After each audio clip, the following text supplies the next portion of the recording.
ठीक।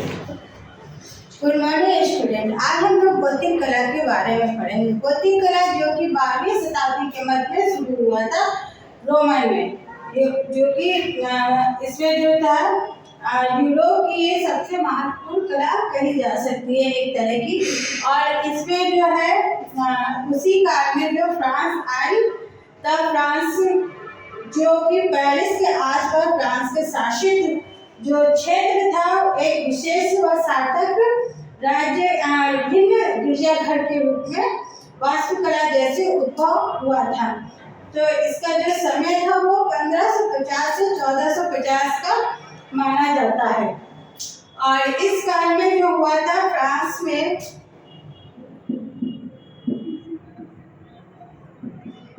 आए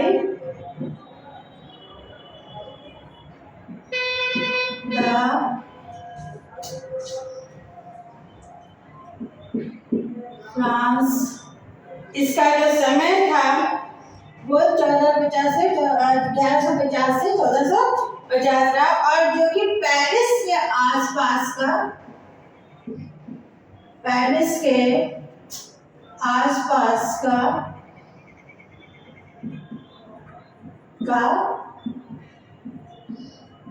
क्षेत्र था। इसमें जो था जो गिरजाघर थे, जो गिरजाघर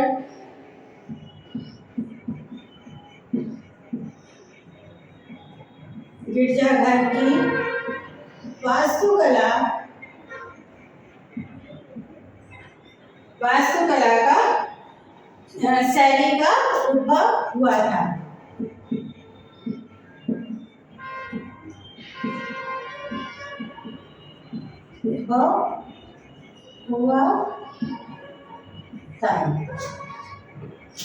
और इसका जो यूरोपियन कला में लगभग 1400 वर्ष के मध्य यह प्रचलित रही है। गौतिक कला की जो शैली थी वो पश्चिमी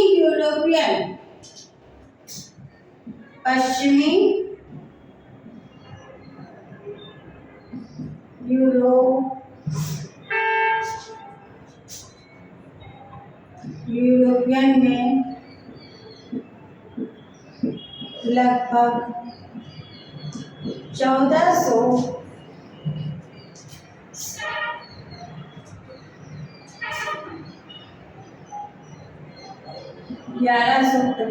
से 1400 तक था। इसका कार्यक्रम प्रचलित था।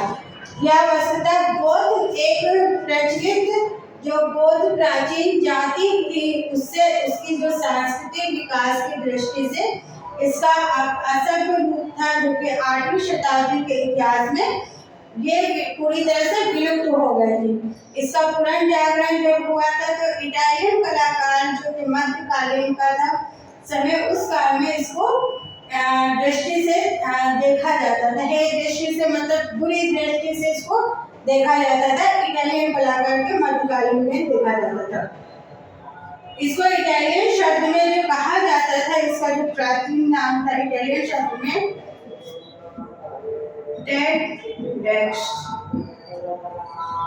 टेडेक्स शब्द का प्रयोग किया जाता था। और इसमें जो थी, जो इसकी कला जो थी वो जो मध्यकालीन जो कलाकारों में शास्त्रीय जो उत्कृष्ट कला परंपरा में अभ्यंश में बनाया। अभ्यंश मतलब मिली जुली कलाओं के रूप में इसको बनाया हुआ था। और इसके जो इटालियन कलाकार और जो इतिहासकार थे, इटालियन कलाकार और इतिहासकार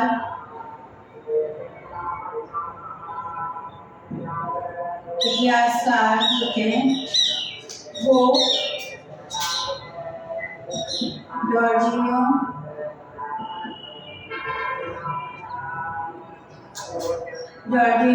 वासारी जॉर्जिनो वसारी थे, जिनका समय था 1511 से 1574 का इनका कार्यक्रम था द्वारा था। गोथिक शैली पूर्व प्रति जो रोमांस प्रवृत्तियों से व्यवस्थित रूप से संबंधित थी और इसमें मानवीय और भावनाओं कलात्मक पक्ष पर बहुत ज्यादा बल दिया गया था। जो विशेषता थी वो मानवीय और जो भावनाएं थी, मानवीय व भावात्मक कला पर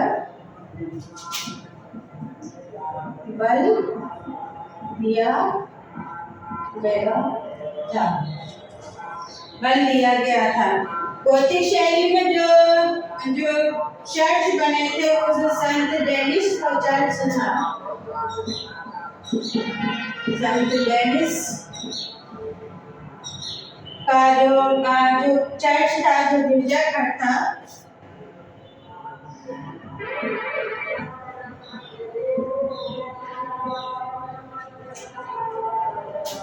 जो गिरजाघर था जिसका समय था 1135 ईस्वी 1135 ईस्वी इसका समय था।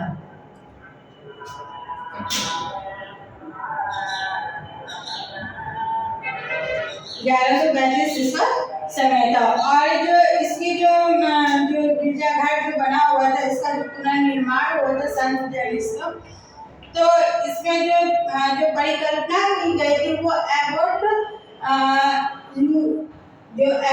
सूजन जो ने की थी। इसकी जो परिकल्पना की थी एबॉट सूजन ने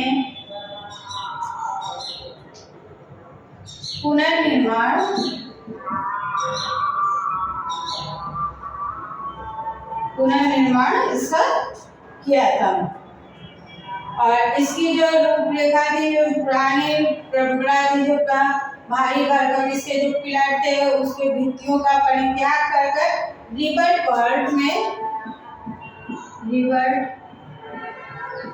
वर्ड में इसका नवीन जो मेहराब होते थे, नवीन मेहराब में निर्माण किया गया था। तो इसकी जो रूपरेखा थी वो कुछ इस तरह से बनाई गई थी।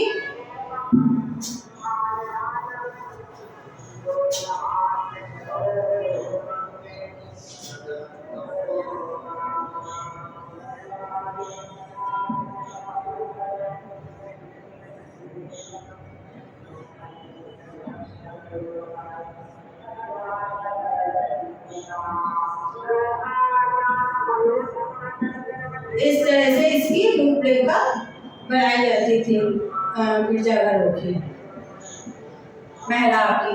और यहाँ पे रंगीन कांच की खिड़कियों से द्वारा इसका निर्माण किया गया था। नुकीले मेहराब और छतों में जो था वो स्थापत्य में हल्का और इकहरा हो गया था। जो पहले भारी भरकम होते थे, अब उसकी जगह पे नुकीले, यानी कि ये इस तरह से ये नुकीलापन रहता था और ये चीज हल्की रहती थी, ज्यादा भारी भरकम नहीं रहता था। इसको फ्लाइंग वर्ड्स में प्रथम चार्ल्स गिरजाघर का हुआ था। जो फ्लाइंग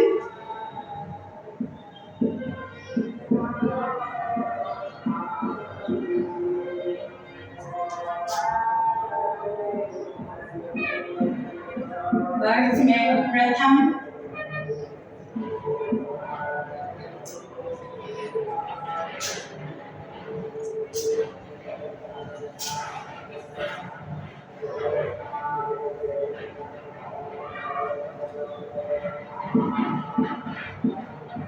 चार्ल्स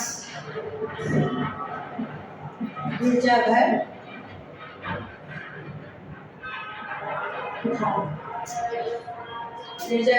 का निर्माण हुआ था। और 1100 94 में इसका निर्माण हुआ था। 1194 में निर्माण हुआ था। गोथिक स्थापत्य की जो प्रमुख उपलब्धि विशेषताएं रही है, जो शीशे के चित्र, तो इसकी मुख्य विशेषता थी वो शीशे के चित्र थे। यानी कि जो इसकी खिड़कियां लगती थी, जो इसमें दीवारें होती थी, उसमें जो शीशों का प्रयोग किया गया था और वो शीशे रंगीन होते थे, कलरफुल होते थे, जिससे कि उसमें नवीन आविष्कार का कारण बना हुआ था। वस्तुतः गोथिक कला जो थी वो शांत और बुद्धिमत्ता का प्रतीक कही जा सकती थी, और जिसमें प्राचीन और नवीन परंपराओं का, विचारधाराओं का एवं सुंदर सम्मिश्रण दिखाई देता था। इस कला में धर्म का प्रचार भी हुआ है और प्रबल पक्ष में इसका उदार पक्ष भी रखा गया हुआ है। तो आप कह सकते हैं कि जो गोथिक कला है वो बहुत ही मतलब उत्कृष्ट रही है अपने समय पे, और इसका विकास भी काफी अच्छा रहा है, और इसमें जो रहा है वो धर्म से जुड़ा हुआ ये रहा है। तो इसके अगले और अधिक बारे में हम लोग नेक्स्ट वीडियो में पढ़ेंगे। Thank you.